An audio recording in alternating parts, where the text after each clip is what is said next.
Señores, en Nicaragua está pasando algo realmente que cuando uno ve la saga del poder del jefe, 1, 2, 3, el poder del jefe, uno recuerda o hace un paralelismo con lo que está pasando en Nicaragua. Fíjense esto, Nicaragua, Ortega y Lamuriño han hecho aprobar en la asamblea de ese país una nueva constitución donde ya no existe la figura de la vicepresidencia, sino copresidenta. Ellos ambos van a controlar los 3 poderes del Estado. Fíjense que desde Rosop, con la teoría de tripartita del Estado, ejecutivo, legislativo y judicial, ya en Nicaragua eso no existe. Ellos dos van a controlar todo lo que es, vamos a decir, los 3 poderes del Estado, van a concentrar ellos dos, esas 3 funciones del Estado que, en cierto modo, y hay que decirlo, no en cierto modo, sino la democracia, el Estado de Derecho, dependen de esa división de poderes sumado a la existencia de una sociedad civil. Sin una sociedad civil, sin una democracia que funcione en términos de los 3 poderes del Estado, es difícil que una sociedad pueda decirse que es democrática. Esto hay que verlo a la luz de que en nuestro país nosotros vivimos permanentemente, un grupo de personas viven permanentemente despotricando contra las instituciones. Y suceden cosas como esta, porque Nicaragua en los gobiernos de los chamorros, no era eso. Nicaragua, y después vino Alemán, era otra cosa, era un país con algunos niveles todavía de elementos importantes en lo que tiene que ver con los aspectos democráticos, institucionales. Pero luego, paradójicamente, llega esta gente al poder que, reivindicando en el 79 con la revolución sandinista, reivindicando las ideas de Sandino frente a la lucha y al imperialismo norteamericano expresado en Nicaragua, se constituyeron como una especie de vamos a decir, de muchachos que venían, por eso el escritor, el laureado escritor que fue vicepresidente de Ortega, escribió un libro muy interesante que se llama Adiós Muchacho, refiriéndose de que los sandinistas habían negado la lucha del frente. Y es tanto así que ya ese frente está en desbandada. Inclusive esta persona, Ortega, no era el líder, vamos a decir, de ese frente, sino que era un segundón o una persona irrelevante, pero hábil sí es, y ahí está.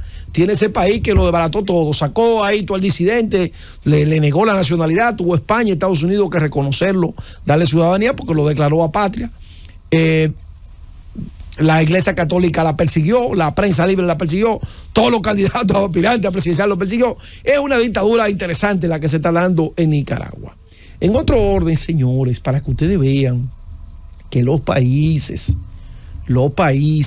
siempre una información internacional con alguna conexión con el plano para que pueda ser relevante con el oyente que nos está escuchando, porque de nada vale que uno comience a hablar de cosas ya que no tienen una repercusión acá. Pero la reflexión es que los países tienen que jugar sus roles.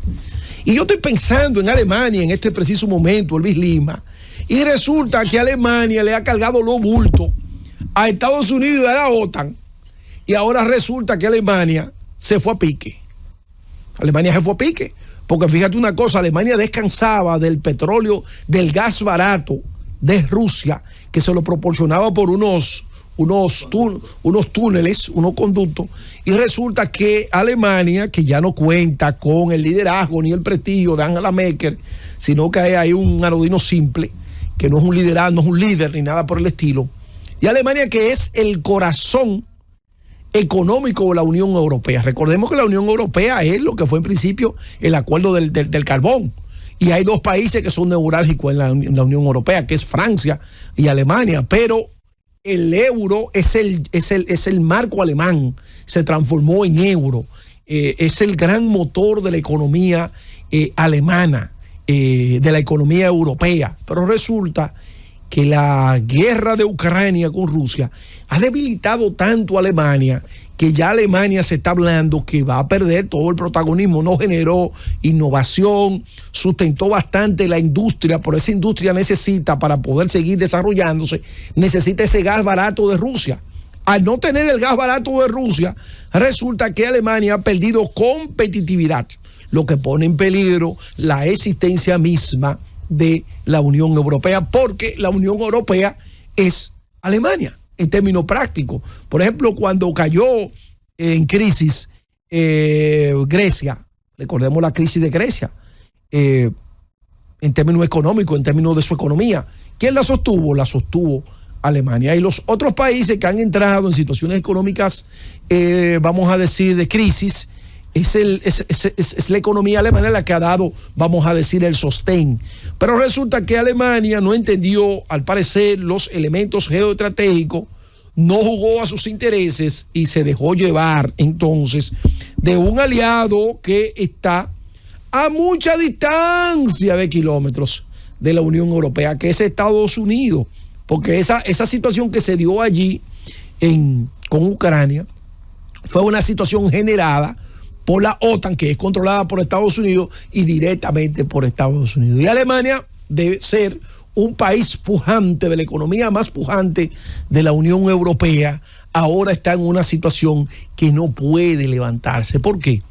Porque sufre directamente de no recibir ese gas barato, esa energía barata, para seguir impulsando su industria pesada. Entonces, ¿qué nosotros vemos eso y lo traemos al plano local? Que nosotros tenemos que jugar siempre las estrategias que le convengan a la República Dominicana. Nosotros no nos tenemos que llevar que de tal gobierno nos dice que recibamos, que acojamos, que hagamos campo de refugiados. No. Los intereses nuestros, porque al final del día las malas políticas de los gobernantes se reflejan entonces en crisis y decadencia de los países. Y eso es lo que nosotros estamos viendo. Mientras más esa guerra se alarga entre Rusia y Ucrania, más sufre Alemania. Que de hecho, en las góndolas de los supermercados ha comenzado a aparecer alimentos con unos niveles de inflación altísimos. ¿Por qué? Porque Ucrania es el granero que abastece de alimentos, de todos los alimentos, una gran cantidad de alimentos a toda Europa. Porque Ucrania está entre la Rusia, que está cubierta de unos grandes, que no tiene tierra productiva por el tema del frío que se da allí, y Europa. Entonces tiene unos grandes valles que producen todo tipo de alimentos, pero resulta que por la guerra, entonces los alemanes están comprando mucho más caro, el arroz, el pan, la harina, la grasa, la mantequilla, todo lo que tiene que ver con girasoles. ¿Por qué? Porque esa guerra lo involucró en una situación que realmente le perjudica de manera directa. Podríamos preguntar entonces, ¿no tenía otra opción Alemania? Sí la tenía. ¿Cuál? Jugar el liderazgo que jugó Angela Merkel. Porque ese primer ministro pudo, no, espérese, es que ese conflicto a quienes van a afectar a Europa y a nosotros, espérese, vamos a ver cómo resolvemos esto. No, que Vladimir Putin no quiere que Ucrania entre a la OTAN, espérate, vamos a buscarle un bajadero a eso, porque ese hombre tiene el mayor arsenal de ojivas nucleares.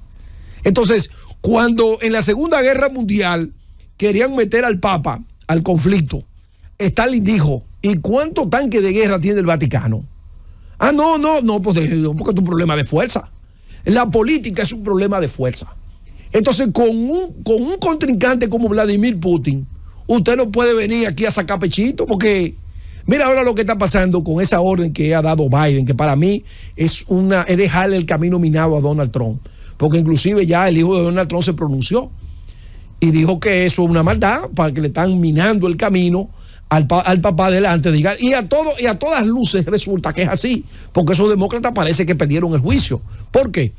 Ustedes pueden imaginar que un tema tan trascendental como ese, a solamente 2 meses de la toma del poder, le comprometan a un país, a su liderazgo, al presidente que va a llegar nuevo, una situación como esa, para que él encuentre entonces ya todo ese tema minado. No, entonces es una imprudencia. No podemos pensar que eso es de que lo que se ve, que lo que no se ve, que acuerdo o no acuerdo. No, espérese, porque esas son cosas serias, porque lo hemos dicho acá, que bajo la administración de Trump el mundo vivió, aunque fue corto el tiempo, vivió algunos niveles de respiro. Inclusive fue a Corea del Norte y se reunió con el líder de Corea del Norte. Tuvo unas relaciones en el Medio Oriente llevadera que no lo han llevado los demócratas porque se han cargado totalmente al lado de los israelitas. Y en el mundo entonces tuvo algunos niveles de liderazgo frente a las naciones. Entonces, frente a esta realidad se necesita, el mundo está careciendo de líderes fuertes. Ya en Europa no vemos a Churchill, no vemos a Charles de Gaulle, no vemos a Mitterrand, no vemos líderes que realmente inspiraban respeto y tenían conexión. Ahora lo que nosotros vemos es líderes enfocados en una visión pequeñita de la realidad. Meloni en Italia, el de España, eso está desgastadísimo. En Francia, por ejemplo, también líderes que no carecen de ese liderazgo y esa conexión con el pueblo y la comunidad internacional. En Alemania, que durante muchísimo tiempo tuvo líderes ahí fuertes, tampoco lo encontramos. Entonces, ¿hacia dónde va el mundo? Por eso, la figura de Donald Trump se engrandece y la de Vladimir Putin también. ¿Por qué? Porque son líderes que usted puede estar de acuerdo o no, ese es su problema. Pero son líderes que cuando hablan, usted está viendo que está hablando una gente que tiene un criterio. Entonces el mundo realmente está en una situación de carencia de liderazgo. Y le voy a decir algo. En esta coyuntura, la gente se va a terminar identificando con líderes con experiencia a nivel mundial, porque realmente el liderazgo, se siente un gran vacío de liderazgo. Y ese liderazgo no va a importar la edad que pueda tener la persona, siempre y cuando represente los intereses de sus pueblos.